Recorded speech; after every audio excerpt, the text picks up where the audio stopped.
Cho nên cái phương pháp này, những người mới tu trong giai đoạn đầu 6 tháng niệm Nam Mô A Di Đà Phật soi hồn chiếu minh. Vì chúng ta phải muốn tu thì chúng ta phải có phát nguyện. Tu về đường lối nào thì chúng ta muốn tìm lại sự thanh tịnh, phải tìm cái chấn động của nguyên lý, tức là niệm Nam Mô A Di Đà Phật, phải dùng ý niệm nhắm mắt, răng kề răng, co lưỡi, răng kề răng, chắp tay niệm Nam Mô A Di Đà Phật 3 lần, dùng ý niệm.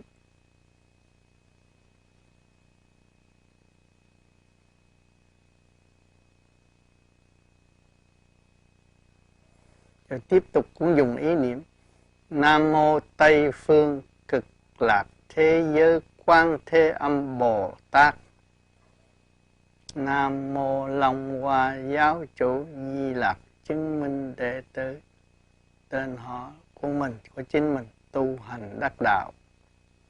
Rồi trở lại một lần nữa, Nam Mô Tây Phương Cực Lạc Thế Giới Quán Thế Âm Bồ Tát, Nam Mô Long Hoa Giáo Chủ Di Lặc chứng minh tên họ của chính mình tu hành đắc đạo. Nam Mô A Di Đà Phật vạn vật thái bình. Rồi đi tới chỗ pháp soi hồn, là làm cho khối thần kinh bộ óc nó ổn định. Lúc ta niệm thì cái chấn động nó mới hòa hợp về cõi thanh nhẹ được. Soi hồn nó sẽ giải cái nghiệp tâm càng ngày càng bớt động loạn, bớt hướng ngoại. Vô niệm xong chúng ta soi hồn, chặn các cái huyệt này, chặn đây nó sẽ về đây, chặn đây nó sẽ về đây, hội tụ. Một thời gian chúng ta thấy ở đây nó nặng, cũng như có cái bánh xe chuyển chạy ngay chỗ này, nhắm con mắt thấy ánh sáng xuất ra. Ngay ngắn, ngồi ngay ngắn như thế này, soi hồn.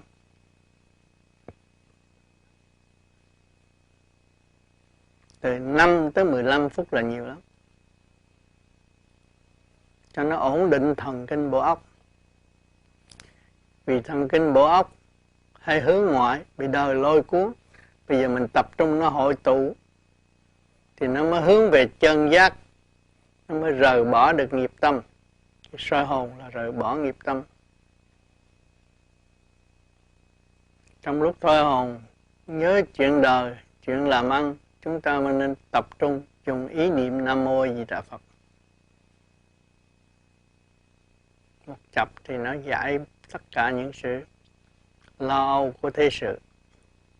Suốt trong thời gian soi hồn phải chú ý ngay trung tim chân mày, lúc nào cũng nhìn nơi đó. Tánh người hay xương sẹo, cái phương pháp này là sửa trị tánh người ngay ngắn. Hứa việc gì thì làm đúng việc đấy, không có sai chạy.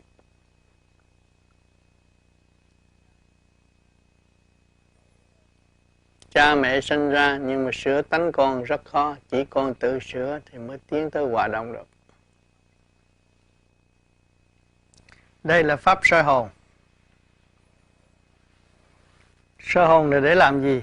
Để tập trung những luồng điển trong cơ tạng của ta phát lên qua lỗ tai, qua con mắt, qua lỗ mũi. Bây giờ không có cơ hội tập trung, dùng 3 ngón tay tập trung. Cái luồng điển nó hội tụ nơi đây. Thì bạn này đang làm pháp soi hồn.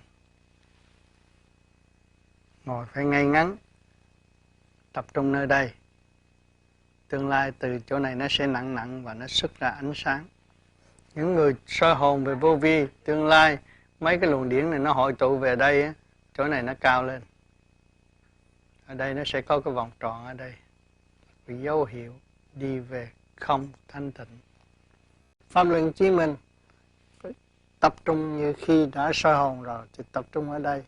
Và cái ý nơi trung tim chân mày chuyển tới lỗ rúng. Rồi từ từ hít vô đầy rúng, đầy vũng, Thở ra xẹp.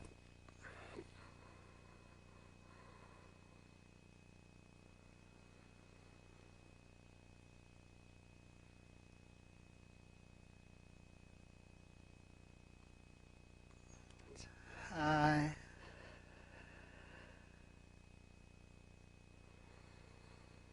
Ba.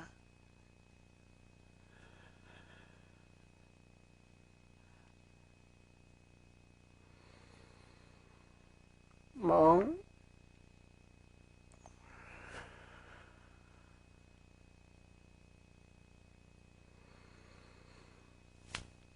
Năm. Cứ vậy mà làm tới 12 cái, rồi ngưng.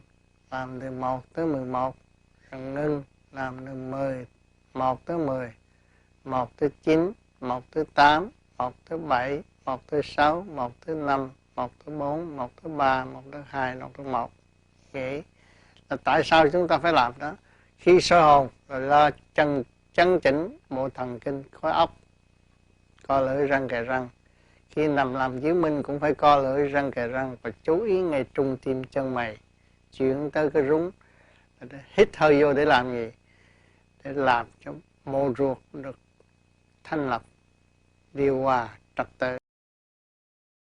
Cái óc, cái ruột cung ứng điện năng cho khối óc, cho nên chúng ta lo cái óc và lo cái ruột, hai cái nó hòa hợp là một. Thì lúc đó cái vía nó mới nhẹ.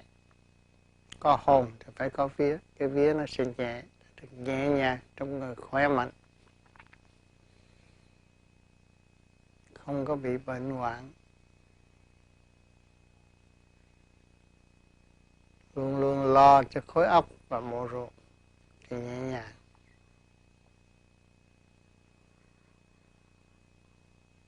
Khi mà làm chứng minh rồi, con người nó có một cái giấc ngủ rất ngon, rất khỏe. Một ngày làm được 2 lần tới 3 lần là tốt nhất. Vừa lo cho khối óc, vừa lo cho bộ ruột, và cái gan ở trong, cái quả trong gan cũng được điều hòa, cung ứng cái máu chảy tốt trong cơ thể. Đây là pháp luân chiếu minh. Co lưỡi, răng kề răng, tập trung nơi đây và chiếu ngay cái rúng. Bắt đầu hít vô, đầy bụng, thở ra xẹp bụng.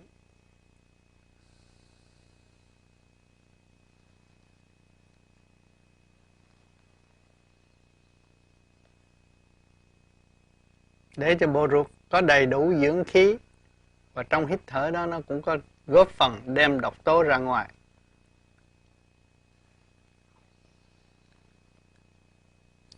Một tới 12, rồi ngưng một chút. 1 tới 11, rồi ngưng một chút. 1 tới 10, ngưng một chút. 1 tới 9, ngưng một chút. Cứ vậy mà làm 1 tới 8, 1 tới 7, 1 tới 6, 1 tới 5, 1 tới 4, 3, 2, 1, trở về không. Thì nó mới đúng. Thanh nhẹ, trở về không, nó mới có ánh sáng. Vì người đời sẽ bận bịu vào sự tính toán, mà không thể nào trở về không được. Làm cái pháp này, nó sửa trị cơ tạng, trở lại không, thanh nhẹ, thì con người nó mới vui, và nó giúp cho bộ ruột sa thải được nhiều độc tố, khỏe, có giấc ngủ ngon, sáng đi làm, nhẹ nhàng, rất dễ hành. Đây là người đời thích thể thao, cho bắp thịt tốt, nhưng mà không thể quên đi cái bộ ruột là quan trọng. Bộ ruột với bộ óc là quan trọng. Mà không hoạt động, cái bộ ruột không có hoạt động thì cái bộ óc không có được thanh tịnh. Bộ ruột hoạt động đều đặn là bộ óc lúc nào cũng yên. Cho nên cái phương pháp chứng minh này để giúp cho cái hồn và cái vía có cơ hội tương hội dễ dàng hơn về cõi tâm linh. Bởi vì ở đời chúng ta cũng có bám víu chuyện đời nhiều, thì tự nhiên về đạo chúng ta sẽ có và phần hồn phần vía mới có cơ hội tương hội với nhau. Những người mới tu làm pháp chiếu minh sẽ giúp cho họ gia tăng sự kiên nhẫn trong lúc làm việc, hay là nhận xét việc gì cũng rất bình tâm nhận xét, vì cái quả căn nó được giải, bộ ruột được thông, cái óc được nhẹ. Đó là rất tốt cho người đi làm việc đời đạo song tu là vậy.